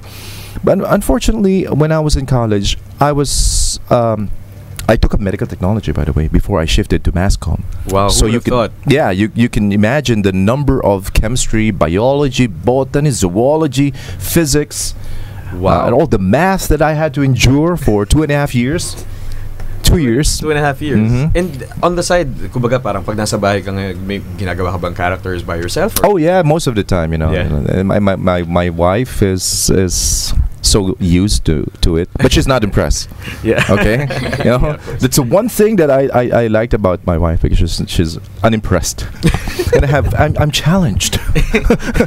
and she does. She does. She is the voice of Facebook. Yes, there you go. Really? Yes, my wife is the voice of Facebook. Yeah, she's there with the kids. And we have a studio at home where we do most of our recordings at home. My kid is also doing commercials for TV and radio, and some animation. So it's now starting to become a realization that, hey, there's something that we could do about our talent, like a God-given talent. Yes. We come from a family of singers, if I may. My sister is now in tour in Europe. Wow. She is now in Germany. Just came from Vienna, and she'll be traveling to Italy, to France, and I guess a lot of Euro trip. Yeah, it's a European tour. For she's a member of the Camera Choir Manila. So, was it hard for her? Because it was being her sibling. Parang did she have the same disapproval from? Oh yeah, most definitely. So pareho, you guys relate to each other. She took up like science. It was some computer science. She took up computer science, yes, ComSci. And our professor in music was the late Rodolfo Castro Jr., who is the senior member of the Philippine Madrigal Singers. Yeah. Now he's the one responsible probably for honing my voice so much. Right. And it grew out of the love of singing and passion. My dad is a band singer, mom sings, my brother also is a member of the choir, and so is my youngest sister. So everybody in the family is like one big choir. Wow. So but we never want. It's something that we don't want to really explore pa kagad in the beginning. So when my mother was telling me before, bakit ba po, paano bang klaseng trabaho? Papitik-pitik yung trabaho nyo, diba? It's not something the regular. May naantay yung, wala kang sahod, kinsenas katapusan. Diba? It's not the usual job. The usual thing that people tell you, like, ano ba yung klaseng trabaho na yan? Yeah. But nowadays, what defines a job? Exactly. Is it something that you do that you should be doing 15/30th? Nothing beats a regular paycheck. I'm not saying everyone should jump into doing voice acting. I agree with that. But what I'm saying is, if it pays for your mortgage, it pays for your car, it pays for the education of your children, and you do it all legally and without any hesitation, and you love what you do, then you're what's wrong with what I'm doing, right? Exactly. It can be photography. It can be, painting. It could be anything that you love so much. You know, and it's the reward of getting that much attention from whatever it is that you do is probably the most important thing in life. That's true. Say, the reason why I ask you that question is because number one, it doesn't just happen, or did just not happen to Sir Brian alone. You know, there are a lot of people out there, in their kahit ngayon meron sila mga regular jobs, but they still, fantasize about their true love. Yeah. Like, I'd like to go back to this stand-up comedian. Of course, his name is Jokoy. Parang sinabi niya, there are a lot of nurses out there who want to be Jabberwockies. Diba? True. So the white mask. Man. Yes, that's right. The dancers. That's right. So I mean, it's either you live the life that you want, or in most cases, we'd like to turn a blind eye on this. But the fact remains that you're not doing something that you should. You're not doing something that you love as much as your first love talaga, or something that is very close to your heart that you want to do it forever, right? So thank you so much for answering. Yeah. How about you, Kimmy? Do your parents know that you do voice acting, voiceovers? Yes. What do they say about it? But during my first voiceover, they told me not to tell anyone because it was still bawal in school. Wow, really? But you did voiceover work at school, right? It wasn't allowed, so I had to change my voice. Galing. That was curious. Actually, yeah, curious. That's some covered work right there. Okay, so I'd like to zoom out and ask you, Sir Brian, have you ever used your voice to get out of trouble? Oh, man, jeez. Almost every day. No. Well, or to get a discount. To get a discount, yeah. To get a discount. Yeah, probably do that more times than I would recommend. Yes. I'd go to and look at the tinderas and everybody in Changi, right? If there's especially Changi, and it seems so quiet at the time, right? And then suddenly lalapit ka, miss, meron ba kayong size large nito? Ayo. And they will like, oh, yes sir, yes. Miss, kasi 150 na lang ang pera ko eh. Baka pwede makatawad na. Sexy voice. Alright, and then they would say, oh yes sir, okay lang. Like, dude, you're a 5'11", you're 5'11", yeah, dark and handsome. You sound like that. It's going to be a sin to not give him a discount. Yes. Yeah, well, there are a few times when I had to muscle my way using my voice to get some action in the government. Okay. I wouldn't mention which agency, but let's not mention which agency. But there was one time. Well, I didn't need to pretend as a broadcaster, but I had to use my broadcasting voice, and I had to push some buttons. Yeah. Just push some buttons just to get them moving. Sometimes I'm also from the government. Okay. My parents worked as a government employee for the longest time, so they were trying to push me so hard. Bakit hindi ka mag-DLG? Bakit hindi ka mag-ano dito? Bakit my father's in the Air Force, right? So yeah, okay. I saw how they work, and it bores me to death. My mom, okay, yeah, all right, because she's a librarian, and Mom, ano ginagawa mo dito? She's like working there. Gumagawa ng report, nagtatype ko ng pinapagawa. Oh, right? Really?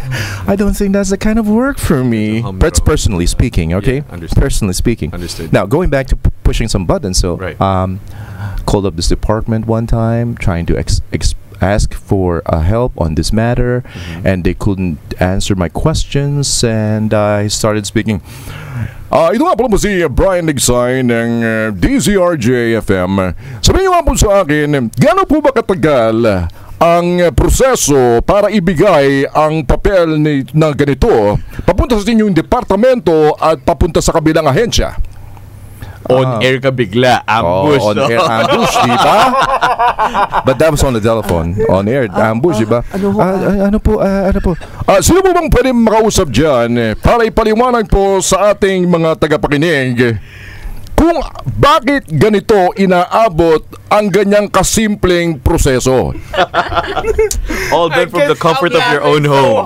Yeah. Kung ako yung kausap mo, sir, I want to resolve it as fast as I could. Well, that's what happened actually. So that's what happened. And in like 30-45 minutes, I had people from the agency knocking at my door, and they have the papers ready for me. So I don't recommend you doing it.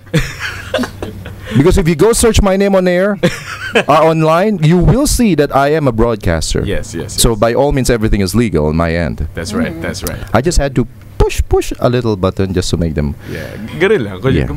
Kiniliti mo lang naman. Kiniliti na naman. Okay. So, ladies and gentlemen, it's it's been a fun program so far, and we're gonna make it funner, if there is such a word. We're gonna be right back with the Microphone Club radio show. Don't go anywhere.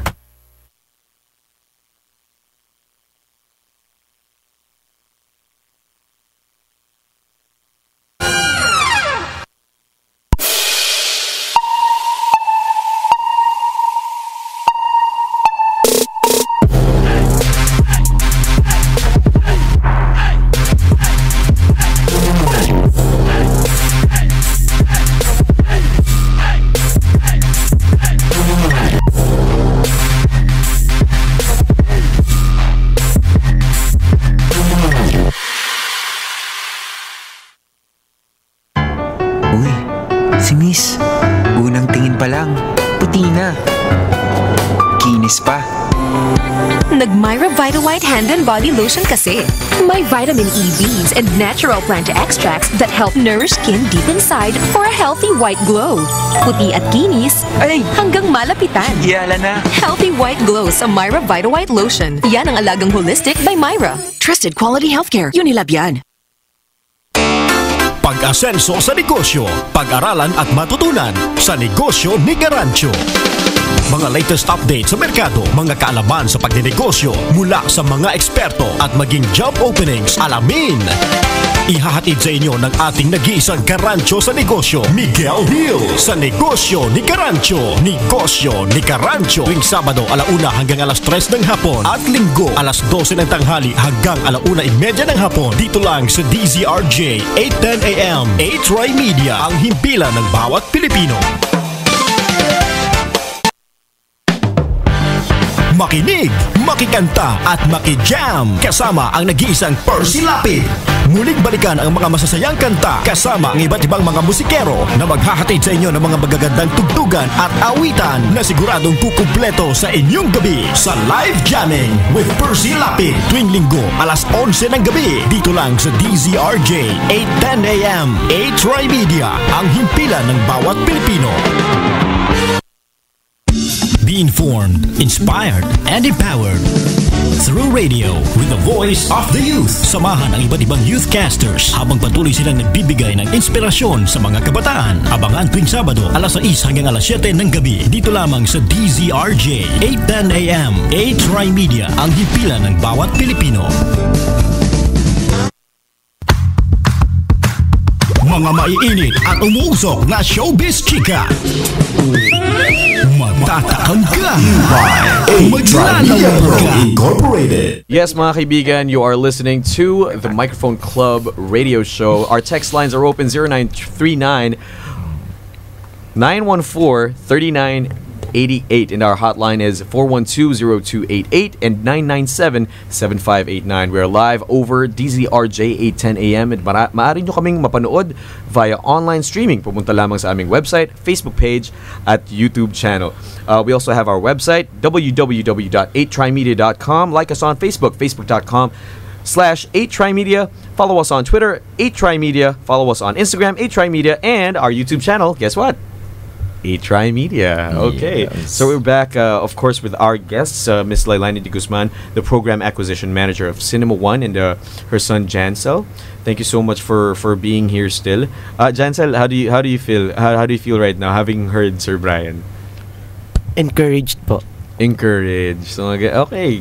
And of course, we have the head coach of VoiceWorks, the director of the Philippine Voiceover Academy and the Philippine Center for Voice Acting, Mr. Brian Matthew Ligsay. Hello, everyone. And by the way, batiin ko lang din ang aking partner na si Mr. Pocholo De Leon Gonzalez, the Voice Master. The Voice Master. Thank you so much. Sir, buti na lang, you guys met each other at some fortunate time. We were very young. How did this get started? How did you guys get started? Parang best buddies ba kayo agad? May well, let's just put it this way. During the time when we were being trained as voice actors, we were the youngest in the group. Wow, okay. We were working with the likes of Eloisa Cruz Canlas, yun na mayapa na sa Tia Deli Magpayo. Tia Deli. And a lot of the radio AM guys. Yes. And most of them passed away now, our mentors. Mm-hmm. And probably our only regret, we were trained very hard. I mean, you can only imagine the process of recording during before, no? Kasi dati tape pa yan eh. Yes. Diba? Magnetic pa yan, diba? Yeah. Sa dubbing booth noon, sa dubbing noon, Betacam SP pa, dalawa lang ang track mo. Pag nagkamali ka, wala ka ng guide. Burado na, video audio lang yun. Saka sir, hindi mura yun. Diba? Napakamahal. The unit itself cost 1.3 before. Just one player.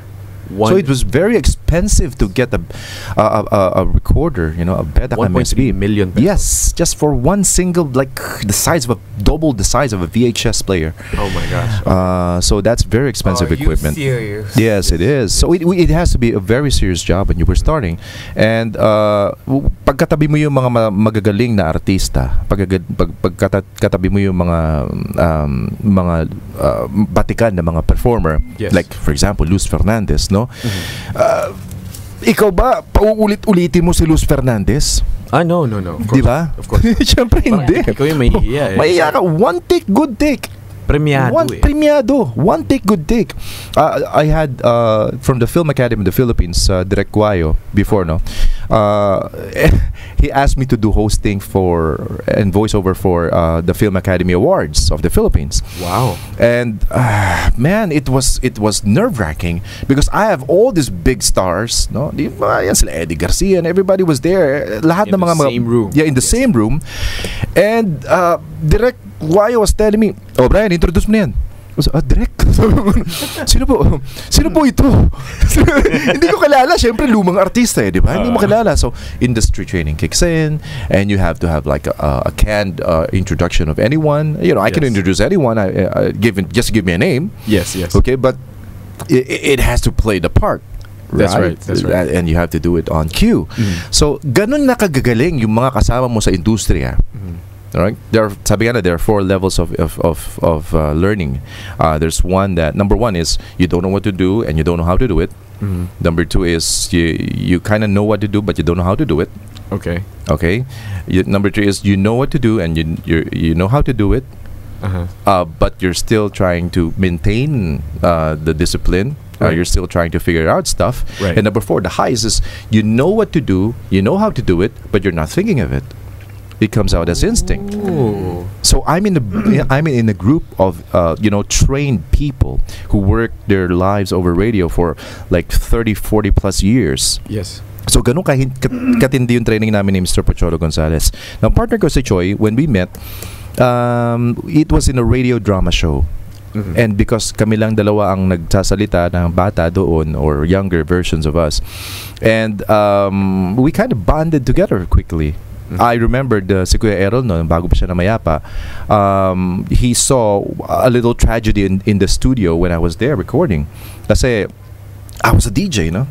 And you know how DJs are when you have this DJ voice like it is. I remember having that the first time. Yeah, you had me on the booth. Yeah. It's like starting like that and like that, and that's some kind of a canned style of DJs, and ang tawag namin doon is tunog DJ. And speaking of DJs, batiin ko nga pala yung mentor and my dear friend Brian Quitoriano is also listening right now. Sir Brian Quitoriano. Yes, T-Bone. Yes. Idol ko yan. Sir T-Bone? Yes. T1 Idol. Boss T-Bone. Boss T-Bone. Idol. Ano yan, si Idol T-Bone, we worked together in Cool 106 before. He was the one who trained me. I was the one taking care of all his news reports. Right. And we were both Brian. Yeah, Brian.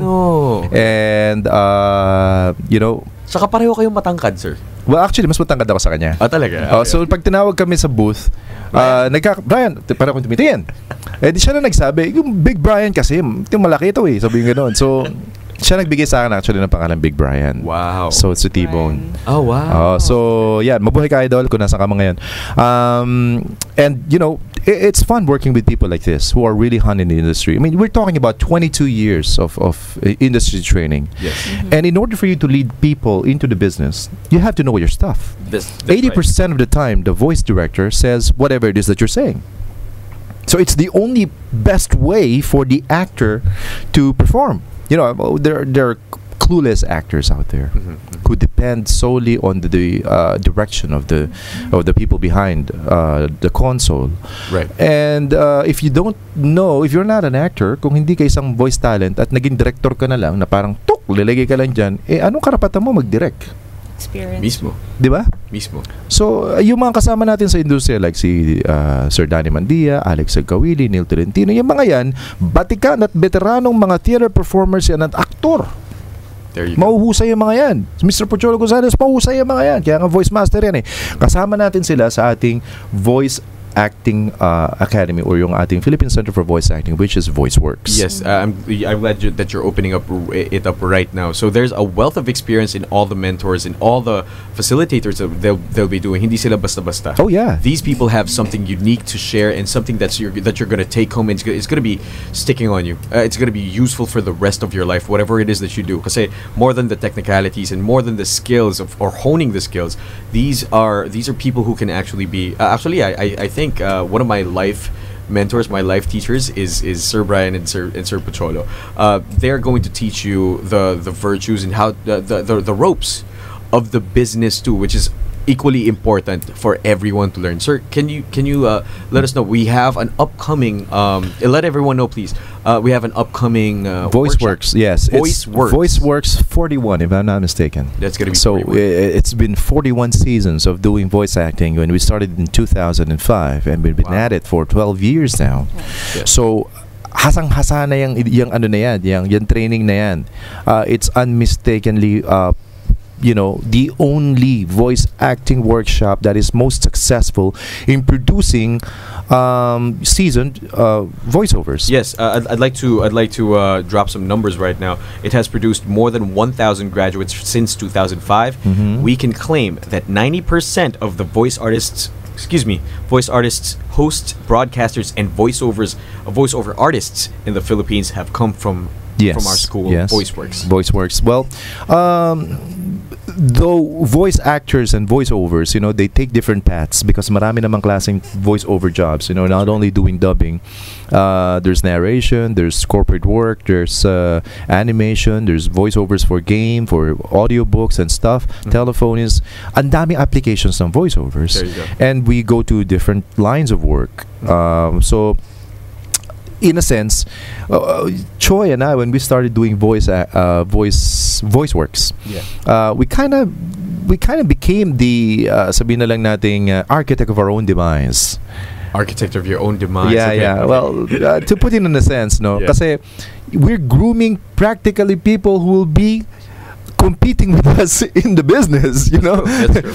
Diba? So now we are seeing voice actors that we've trained who are taking in more jobs than we are. But we're past that kasi. We're past that. We're past the training period for Choi and I. We are at the helm of doing voices where we feel comfortable na kapag kailangan kami ng producer, they get us because si Brian, ito, kailangan natin para sa ganitong klaseng boses. Si Choi, kailangan natin sa karakter nito. Alam na namin. Yes. Kahado na. Kumbaga, nakakasana yan eh. Yeah. Hindi katulad ng mga baguhan na, you have to go through all the audition process. Right. We also still do audition. In fact, even on a Saturday night, I still do auditions. Last night, I had to do 2 auditions. Right. So, it's important. Pero, dahil alam na nila yung kaya mo, you've been pre-selected to do the part. They know that when they work with you, they won't be spending hours on end inside the studio. They'll know that 2 minuto, 5 minuto, tapos na ang trabaho mo. They know exactly what you bring to the table. Exactly. So, I think that's the peg right there. If you are an aspiring voice artist, if you want to go for it, if you've mustered enough guts and you just want to go ahead and jump, Kumbaga, this is the workshop that you need to be on. Sir, can you fill us in on the details one more time, please? The workshop happens this July 8th. July 8th. All right. And it's happening at Creative Voices Production, VoiceWorks 41. You can call us up at the hotline 239-6468. Look for our secretary, Miss Chai. Or you can visit our website, www.creativevoices.net or www.voiceworkshop.com. Voice Workshop with that's WORX. Yes, voiceworkshop.com. All right, it's the same thing. Or just Google us. Just say Voice Acting Philippines, and the first 10 stuff that will pop up there probably will be about Creative Voices. No, I was on Google. I was actually trying that. Yes. I came up with like 5-6 variations, and it was the same thing. So I promise you guys, if you want to contact us, you won't be having a hard time. Yeah. So just a couple of more questions, Sir Bryce. So before we end this awesome episode, I'd like to ask you, if you weren't a voice artist, what would you be doing? Well, that's a good question. If I weren't a voice actor, I'd probably take up photography because that's one of my hobbies, if I may. Okay. You still do it now? Yeah, on the side. I was probably in high school. I received the Photojournalist Award of the Year. Wow. Working with an Instacam. Diba? Alam mo yung Instacam, diba? Niro-roll pa yun. Oh, right? Diba? Iniikot pang ganon. Yung camera gamit ko nun is so old-fashioned na may sakit pa yun. Kapag mali ang salpak ng battery or mali yung roll mo ng ganon, kakainin yun yung film. And you'll have to bring it to the studio and they will have to take it out manually. Rip it off and pray to God, pray to the heavens na hindi nila masira yung film. That's right. So I had that camera. But I knew it, I knew it. It's like the lifeline of my stuff. It's like your car. That's right. And somebody told me when I was doing my photo shoot before that you never work with equipment that you don't know. That's right. Right? That you don't trust. Yes. Okay? So, at the end of the day, nung na-develop na yung pictures, right? Nakita nila na ano bang diferensya ng malaking camera diyan with all the bells and whistles and with an Insta cam if the person behind the shoot doesn't know about composition, lighting, aperture, timing and everything. So kung hindi nila alam yung mga basics na yun, then you probably get bad results. So hindi porket may camera ka, photographer ka na. Exactly. And I think a lot of people will agree to me, pero there's been an onset of boom in the photography business. I have a lot of photographers who are friends of mine who are, scratching their head. Man, before we were charging this much, and now we're being asked to do it for this much. So it all boils down to experience, training, and if you really want to get into the real the real stuff, take voice acting. Seek professional help. Seek professional help. Yes. There are guys who are doing this full time. Be careful of voice directors who pretend to be voice directors. There are people who are trained in for example in one area of the industry and another area na hindi naman angkop para sa'yo. Okay. So sir, sorry, alam ko na excited ako magtanong sa'yo. I need to ask you 2 more questions. By becoming a voice artist, what was the contribution to what you wanted to make to society? Well, for the longest time, it's all about the artistry and performance. We want to be recognized as the Center for Voiceover Excellence in Asia and in the entire world. That's why the dream of my partner and I. And slowly but surely, we're trying to imply to people that there is an industry where people can excel by their voice. True. But maybe in the future, our hopes and dreams are maging katulad tayo ng Japan, where the people are going after the performers rather than just the quality of the job. Yes. Yes. Kasi kahit na simple lang yung animation mo, kung magaling yung mga voice talent mo, wow, patok yan. Mismo. Di ba? Pero kahit gaano kaganda yung animation mo, Hollywood production pa yan, pero sablay yung voice talent mo, wow. Wala. There's going to be a big disconnect between the material and the audience. One last question. Patrology already has availability is the best ability. What would be your Brianism? Well, I'd say paghahaba-haba man ng prosesyon, pag natinig kay malalim. Is that like pag natinik ay malalim? Sorry, medyo nawala ako doon, sir. No, that was a joke. Don't take it too seriously. But one more. I have a creed. I have a creed in life, and it's like my creed will be, if the problem can be solved, then there's no need to worry about the problem. If the problem cannot be solved, then don't worry about it. Yes, that's an old Tibetan saying, actually. I love Tibetan sayings. Yes. And you know, it's actually I found it as one of the most, you know, like valuable talaga. Yes. Okay. So, mga kaibigan, I still have this energy flowing through me, and I wanted to, kung ako lang masusunod, I want to keep the show going, but maraming salamat po sa lahat ng ating viewers. Yeah, thank you everyone. Maraming salamat sa ating viewers, sa ating mga esteemed guests, the program acquisition manager of Cinema One, Miss Lailani de Guzman, and Jansel. Maraming salamat for being here. And of course, we have Mr. Brian Matthew Ligsay, head coach of VoiceWorks, director of Philippine Voiceover Academy and Philippine Center for Voice Acting. Maraming salamat, sir. Thank you. Oh my gosh, man, this was good. I would like to thank, of course, my co-host, Kimmy. Hi, Kimmy. Hi. Did you make babatiin ka ba? No, just my office mates po. Okay. Hi, Miss Jam. Hi, Jessie. And hi, Cliff. And hi to my siblings. And my improv group. Is it Wednesday yet? Improv group. Okay. So, man, it's good. It's healthy, right? It helps you in your craft. Dane, anyone you want to say hi to? Yeah, my colleagues. Okay. I don't want to say the company name, but yeah, they're tuning in right now. I just want to say that sana yung mga viewers natin today got the same excitement that I have right now. Yes. So I want to be in this voice acting workshop.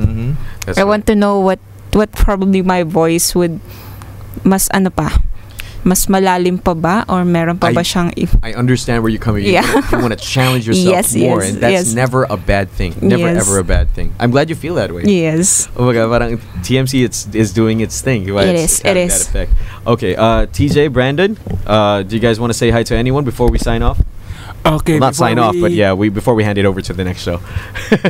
Go ahead. Okay, before we leave the Microphone Club radio show, and to all listeners and viewers of DZRJ 810 AM and 8 Tri Media, shoutouts to Domingo family, Carlos family, Santillan family who based in Las Piñas, and of course Gregorio family. Thank you so much for listening and watching for us. And of course, shoutouts to Jezreel Domingo for newly proposed wedding. Wow. That's gonna be on Beautiful. December 2017. So congratulations on your proposed wedding this coming December. And of course, thank you so much once again to all of our viewers and listeners. This has been TJ Fyodor James Domingo. Kudos to all of you. It was really great having you on the show, TJ. I love that energy. Kimmy, I just want to say hi to Sir Choi and hi to Miss Vet and Miss Anna. Oh, yeah. Thank you, Sir Choi. Alam mo, iba talaga eh. Si Brandon naman, Mr. Roque, did you want to say anything? Sir, gusto lang bumagay sa papa ko tsaka sa lola ko. Tsaka sa mama ko nga pala nasa Japan. Okay. Kung gusto lang batiin yung friends ko dun sa Pasig. Sa Pasig. Ayun lang po. Thank you po, sir. Okay. All right, man. We hope to, get the chance to be with each other again, and we hope everyone enjoyed today's discussion. Let's hear more of our interesting topics next Sunday for 2 hours of motivation and empowerment and love and acceptance and all that good stuff that the world is missing right now.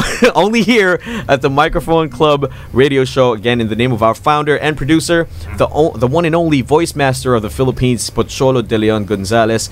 We are your hosts. My name is Mike Acuña, and we have... I'm Kimberly Aurelio. All right, saying we will see you next week, and remember, availability is the best ability from Pochology. See you on Sunday. God bless everyone. Bye-bye! Ito ang DZRJ 810 AM 8 Tri Media, ang himpilan ng bawat Pilipino.